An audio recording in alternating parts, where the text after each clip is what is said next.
हनुमान् श्रीपदो वायुपुत्रो रुद्रो नघोजरः अमृत्यवीरवीरश्च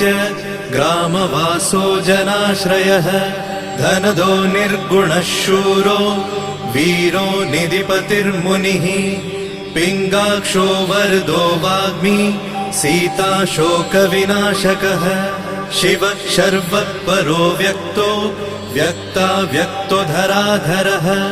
पिङ्गकेशः पिङ्गरोमा श्रुतिगम्यः सनातनः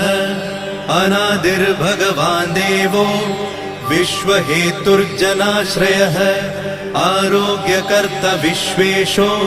विश्वनाथो हरीश्वरः भर्गो रामो रामभक्तः कल्याणप्रकृतिस्थिरः विश्वम्भरो विश्वमूर्तिर्